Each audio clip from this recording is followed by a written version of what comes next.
Paulo não era homem de meias palavras quando o assunto envolvia o Evangelho. Na carta aos Gálatas, capítulo 1, versículos 6 a 8, ele escreveu algo que deveria parar qualquer pregador no meio do caminho. Mas ainda que nós, ou um anjo do céu, vos pregue evangelho diferente do que vos temos pregado, seja anátema. Essa palavra, anátema, significava separação completa, entregue à destruição, excluído da comunidade de fé. Paulo não estava usando hipérbole, ele estava delimitando uma fronteira que não poderia ser cruzada sem consequências graves. O fato de ele repetir a mesma advertência no versículo 9, palavra por palavra, deixa claro que a repetição era intencional, uma ênfase que o texto grego usava para comunicar urgência máxima. Naquele mundo do primeiro século, onde pregadores itinerantes circulavam de cidade em cidade com versões modificadas da mensagem cristã, essa advertência tinha destinatários concretos. O que torna um evangelho adulterado não é necessariamente a negação brutal de tudo que é cristão. Os que perturbavam as igrejas da Galácia não eram ateus nem inimigos declarados da fé. Eram homens que acrescentavam algo ao Evangelho. Diziam que a fé em Cristo era necessária, mas insuficiente. Que a circuncisão, o cumprimento da lei de Moisés, era indispensável para a salvação plena. Em linguagem moderna, o princípio continua o mesmo. Sempre que alguém acrescenta uma condição humana à obra completa de Cristo na cruz, o Evangelho está sendo alterado. Pode ser um ritual, uma experiência emocional obrigatória, um padrão de comportamento externo apresentado como requisito para a aceitação divina. A estrutura do erro é sempre a mesma: Cristo mais alguma coisa. Paulo retorna a esse tema na segunda carta aos Coríntios, capítulo 11, versículo 4, onde descreve a ameaça de alguém que prega outro Jesus, outro Espírito ou outro Evangelho. A repetição da palavra outro nesse versículo não é acidental. Há um Jesus que morreu, ressuscitou e é o único mediador entre Deus e os homens, conforme 1 Timóteo capítulo 2, versículo 5. Qualquer figura apresentada sob esse nome, mas despida dessas características essenciais, é uma construção diferente. O perigo não está nas heresias óbvias, fáceis de identificar e rejeitar. Está nas distorções sutis, nas ênfases desequilibradas, nas verdades parciais apresentadas como se fossem o todo. Em 1 Timóteo, capítulo 4, versículos 1 e 2, Paulo escreve uma das advertências mais perturbadoras de toda a sua correspondência. Mas o Espírito afirma expressamente que nos últimos tempos alguns apostatarão da fé, dando ouvidos a espíritos enganadores e a doutrinas de demônios. Essa frase tem sido mal interpretada em dois extremos opostos. Alguns a ignoram completamente, como se fosse linguagem simbólica sem aplicação prática. Outros a usam de forma indiscriminada para rotular qualquer ensino com o qual discordam. O que Paulo estava descrevendo, no entanto, era algo muito específico. Um processo de apostasia que começa com a abertura da mente e do coração a influências espirituais contrárias à revelação de Deus. A expressão doutrinas de demônios não significa necessariamente que demônios escrevem livros teológicos. Significa que certas formas de ensino funcionam como instrumentos de desvio espiritual, independente de quem as enuncia. Paulo identifica no contexto imediato dois exemplos práticos: a proibição do casamento e a abstinência de alimentos que Deus criou para serem recebidos com ação de graças. O que esses dois exemplos têm em comum é uma visão distorcida da criação, a ideia de que o mundo material é inerentemente corrupto e que a espiritualidade genuína exige a negação do corpo. Esse pensamento tem raízes no gnosticismo e em correntes filosóficas gregas, que viam a matéria como inferior ao espírito. O que torna esse texto urgente para o tempo presente é a facilidade com que ensinamentos que negam a bondade da criação de Deus continuam circulando dentro de ambientes cristãos. Não necessariamente com as mesmas formas do primeiro século, mas com o mesmo núcleo teológico. Práticas e crenças que apresentam o corpo como inimigo da alma, que elevam experiências espirituais ao ponto de desprezar a realidade concreta da vida humana, que prometem iluminação espiritual através de conhecimentos reservados a poucos. Tudo isso carrega a estrutura que Paulo estava descrevendo. O crente que conhece bem essa advertência aprende a reconhecer o padrão antes que o desvio esteja completo. Paulo trata desse tema com uma clareza que não deixa espaço para ambiguidade. Em 1 Timóteo capítulo 6, versículos 3 a 5, ele descreve homens que supõem que a piedade é fonte de lucro e que usam a fé como instrumento de ganho financeiro. Em seguida, no versículo 6, ele inverte o argumento com uma afirmação que define tudo. É verdade que a piedade com contentamento é grande fonte de lucro. O que Paulo faz aqui é precisamente o que um bom pregador faz. Ele não apenas condena o erro, ele oferece a verdade que o substitui. A piedade genuína é lucrativa, sim, mas o lucro que ela gera é interior, é contentamento, é paz, que não depende de circunstâncias externas. O erro que Paulo combate não está em pregar que Deus abençoa.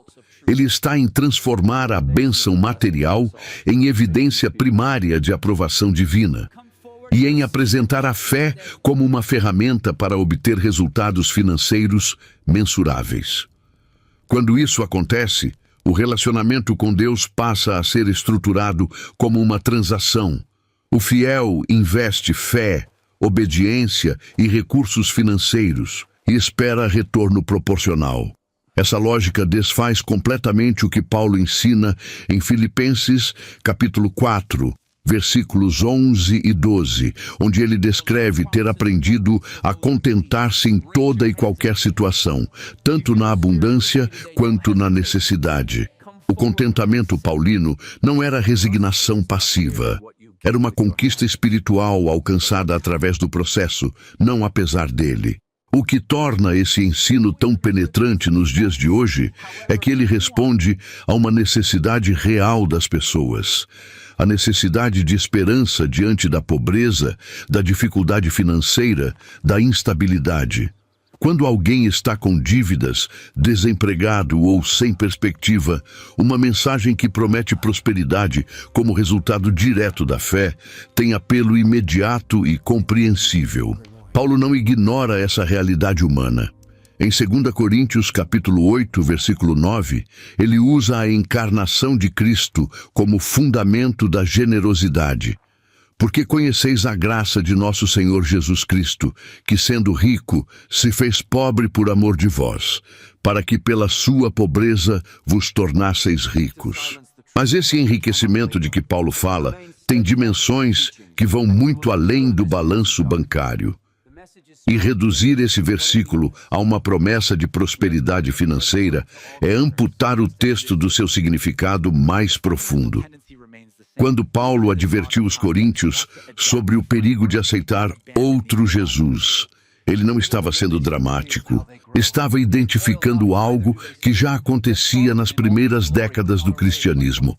A tendência humana de remodelar Cristo à imagem das próprias expectativas, filosofias e conveniências culturais. Em 2 Coríntios capítulo 11, versículo 4, a advertência aparece dentro de um contexto de falsos apóstolos que se apresentavam com autoridade e eloquência, mas que carregavam uma cristologia deformada.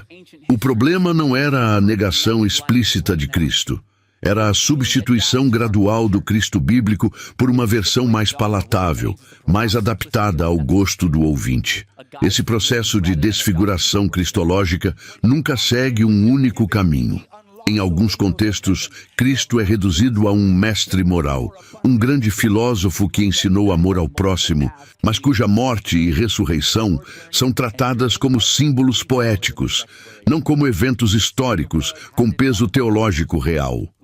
Em outros ambientes, Cristo é apresentado quase exclusivamente como um distribuidor de bênçãos materiais, um parceiro espiritual cuja principal função é garantir saúde, dinheiro e sucesso. Há ainda as versões que o despem de sua divindade, apresentando-o como filho adotivo de Deus, como criatura superior, mas criatura ainda assim, ou como um entre vários caminhos igualmente válidos para o divino. Em cada uma dessas distorções, algo essencial é removido, e o que sobra não salva ninguém. Paulo fundamenta sua cristologia de forma densa em Colossenses capítulo 1, versículos 15 a 20, num dos textos mais ricos do Novo Testamento. Ali, ele descreve Cristo como imagem do Deus invisível, primogênito de toda a criação, não no sentido de ter sido criado, mas no sentido de ter preeminência sobre tudo. Todas as coisas foram criadas por Ele e para Ele. Ele é antes de todas as coisas, e nele tudo subsiste. Esse Cristo não é uma figura religiosa, entre outras. Não é uma projeção cultural. É o sustentador ativo da realidade, aquele em quem toda a plenitude de Deus se agradou habitar corporalmente, conforme Colossenses, capítulo 2, versículo 9. Quando esse Cristo é substituído por uma versão menor, o que se perde não é apenas precisão teológica, perde-se o Salvador. Judas, irmão de Tiago, escreveu com urgência sobre homens que infiltravam as igrejas e convertiam a graça de Deus em libertinagem, conforme Judas, versículo 4. Paulo já havia antecipado exatamente esse perigo. Em Romanos, capítulo 6, versículo 1, ele formula a objeção como se a tivesse ouvido muitas vezes. Permaneceremos no pecado para que a graça se multiplique. E responde com uma expressão que no grego original carrega a força de um horror absoluto. De modo nenhum. Não era uma resposta educada. Era uma rejeição visceral de uma lógica que ele considerava uma perversão completa do Evangelho. A graça que perdoa o pecado não é a mesma coisa que a graça que tolera o pecado como estilo de vida permanente. O que torna esse erro especialmente difícil de combater é que ele usa linguagem genuinamente bíblica. Apoia-se em versículos reais, em textos sobre misericórdia, sobre o amor incondicional de Deus, sobre a suficiência da obra de Cristo. O problema não está nas verdades que cita, está nas verdades que omite. Uma teologia da graça, que não inclui o que Paulo chama de morrer para o pecado, em Romanos capítulo 6, versículo 2, está incompleta de uma forma que é espiritualmente perigosa. Porque a graça que não transforma não é a graça bíblica. É um conceito humano que usa o nome de Deus para justificar a permanência numa vida que Cristo morreu para libertar. Paulo desenvolve esse ponto com precisão em Tito capítulo 2, versículos 11 a 12, onde descreve a graça de Deus como aquela que nos ensina a renunciar à impiedade e às paixões mundanas e a viver sensata, justa e piedosamente. A graça, nesse texto, não é passiva. Ela ensina, ela forma, ela disciplina. É uma força ativa de transformação moral, não um manto que cobre comportamentos sem mudá-los. Quem prega uma graça que não ensina nada, que não exige nada, que não transforma nada, está pregando algo que Paulo jamais pregou, independente de quantas vezes use a palavra correta. Em 2 Timóteo, capítulo 4, versículos 3 e 4, Paulo descreve com uma precisão perturbadora algo que seria característico dos últimos tempos. Porque virá tempo em que não suportarão a sã doutrina. Pelo contrário, segundo as suas próprias cobiças, amontoarão para si mestres de acordo com os seus próprios desejos. E desviando os ouvidos da verdade, voltarão às fábulas. Cada detalhe desse versículo merece atenção. Amontoarão mestres, no plural, em quantidade, como quem coleciona validações, segundo os seus próprios desejos. O critério de seleção do pregador não é a fidelidade ao texto, mas a compatibilidade com o que o ouvinte já quer acreditar. Desviarão os ouvidos da verdade. Não é uma perda acidental. É um redirecionamento deliberado da atenção. O que Paulo está descrevendo não é simplesmente um problema de pregadores desonestos. É um problema de congregações que desenvolvem um apetite específico por mensagens que confirmam suas preferências, que aliviam sua consciência sem desafiar seu comportamento, que prometem resultados sem apresentar custos. Quando essa demanda existe em escala suficiente, o mercado religioso responde.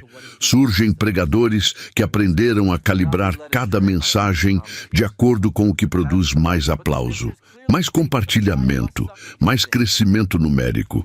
Não necessariamente por má fé consciente, muitas vezes por um processo gradual de acomodação em que a linha entre sensibilidade pastoral e capitulação doutrinária vai sendo apagada lentamente. Paulo instrui Timóteo de forma direta no mesmo capítulo, versículos 2 ao 4, sobre o antídoto para esse desvio.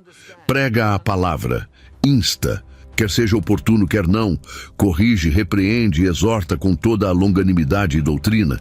A expressão, quer seja oportuno, quer não, é decisiva.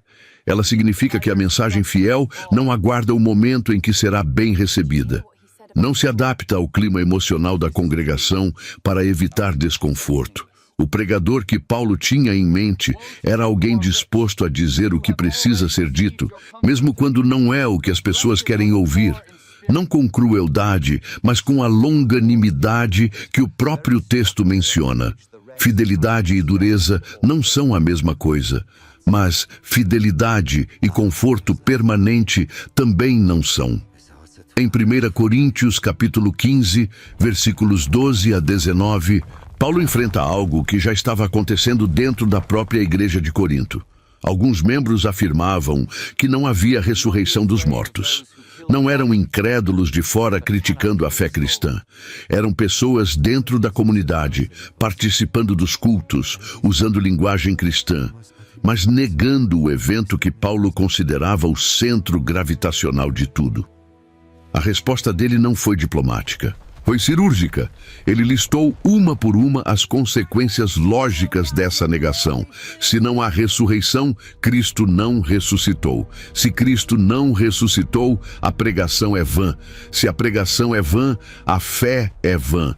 Se a fé é vã, os que morreram em Cristo pereceram. E os que vivem nessa fé são, de todos os homens, os mais dignos de compaixão. O argumento de Paulo não é emocional, é estrutural. Ele está mostrando que a ressurreição não é um detalhe periférico que pode ser removido do Evangelho sem que nada mais mude. É o fundamento que sustenta tudo o que está acima dele. Retirar a ressurreição do cristianismo não é simplificá-lo, é destruí-lo. O que sobra depois dessa remoção pode ter aparência religiosa, pode usar os mesmos hinos e as mesmas palavras, mas perdeu a substância que o diferencia de qualquer filosofia humana. Paulo sabia disso melhor do que ninguém, porque havia encontrado o Cristo ressurreto pessoalmente no caminho de Damasco. E toda a sua teologia tinha esse encontro como ponto de partida inegociável. A negação da ressurreição hoje raramente vem na forma direta que Paulo combateu em Corinto. Vem embalada em linguagem sofisticada que fala de ressurreição espiritual, de Cristo que vive nos corações, de presença simbólica que transcende o evento histórico. Vem também na forma de um silêncio prático. Igrejas que pregam semana após semana, sem jamais tocar no tema da morte, da ressurreição e do julgamento vindouro, como se esses assuntos fossem constrangedores demais para o ambiente que querem construir. Paulo, em contraste, declarou em 1 Coríntios capítulo 2, versículo 2, que havia decidido não saber coisa alguma entre os coríntios, senão Jesus Cristo e este crucificado.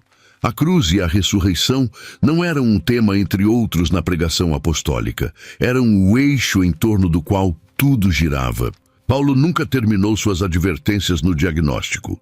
Cada vez que identificou um erro, ofereceu também o caminho para permanecer firme. Em 2 Timóteo, capítulo 1, versículo 13, ele escreve a Timóteo com uma instrução que combina firmeza e afeto. Retém o padrão das sãs palavras que de mim ouviste na fé e no amor que há em Cristo Jesus. A palavra grega traduzida como retém carrega a ideia de guardar algo precioso que foi depositado sob custódia. Não é uma posse que se adquire uma vez e se esquece numa prateleira. É algo que exige atenção contínua, cuidado deliberado, consciência de que pode ser perdido se não for tratado com seriedade. A sã doutrina não se mantém sozinha num ambiente que constantemente a questiona. O primeiro elemento dessa guarda é o conhecimento direto das Escrituras, não o conhecimento mediado exclusivamente por pregadores, podcasts ou livros devocionais, por mais úteis que esses recursos possam ser. Paulo instrui Timóteo em 2 Timóteo capítulo 3, versículos 16 e 17, que toda a Escritura é divinamente inspirada e útil para o ensino, para a repreensão, para a correção e para a educação na justiça. O crente que conhece bem o texto bíblico desenvolve o que poderíamos chamar de um senso de estranhamento diante do erro. Quando algo que ouve não está alinhado com o que leu, algo dentro dele sinaliza o descompasso. Esse senso não vem de temperamento crítico ou desconfiança patológica. Vem da familiaridade com o original, que permite identificar a cópia defeituosa. O segundo elemento é a comunidade de fé saudável. Paulo nunca concebeu o crescimento espiritual como uma jornada individual e isolada. Em Efésios capítulo 4, versículos 11 a 13, ele descreve o corpo de Cristo como um organismo em que cada parte contribui para o crescimento do todo, até que todos cheguemos à unidade da fé e ao pleno conhecimento do Filho de Deus. A igreja local, quando funciona como Paulo descreve, é um ambiente de proteção doutrinária, não porque proíbe perguntas ou isola seus membros do mundo, mas porque oferece relacionamentos maduros, pregação fiel e discernimento coletivo que nenhum crente consegue desenvolver completamente sozinho. O isolamento espiritual é uma das condições mais favoráveis para o enraizamento de doutrinas falsas, porque remove os freios naturais que a comunidade oferece. O terceiro elemento, e talvez o mais negligenciado, é a disposição para suportar a sã doutrina, mesmo quando ela é desconfortável. Paulo volta a esse ponto em 2 Timóteo, capítulo 4, versículo 3, ao descrever os que não suportarão a sã doutrina. O verbo suportar implica que a verdade bíblica frequentemente exige algo do ouvinte.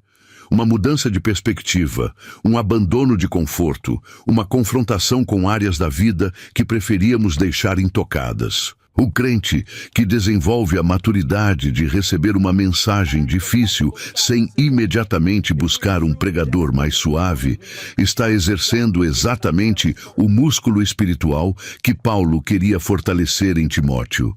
Guardar a sã doutrina não é tarefa para quem busca apenas conforto religioso. É tarefa para quem decidiu que a verdade vale mais do que o alívio temporário que o erro pode oferecer. Paulo não escreveu suas cartas para encher prateleiras de bibliotecas teológicas. Ele escreveu porque havia fogo nas igrejas, e ainda há. As doutrinas que ele combateu no primeiro século não morreram com ele. Trocaram de roupa, aprenderam o vocabulário do tempo presente e voltaram pela porta dos fundos. A diferença entre o crente que permanece firme e o que se desvia raramente está na inteligência ou na dedicação. está no quanto cada um conhece de verdade aquilo em que diz acreditar. Se esse conteúdo abriu algo dentro de você, fez você pensar, questionar ou simplesmente confirmou o que você já sentia, mas não sabia nominar, então ele cumpriu o propósito. Compartilha com alguém que precisa ouvir isso. E se ainda não se inscreveu no canal, esse é o momento, porque tem muito mais vindo por aí, com a mesma profundidade e sem rodeios.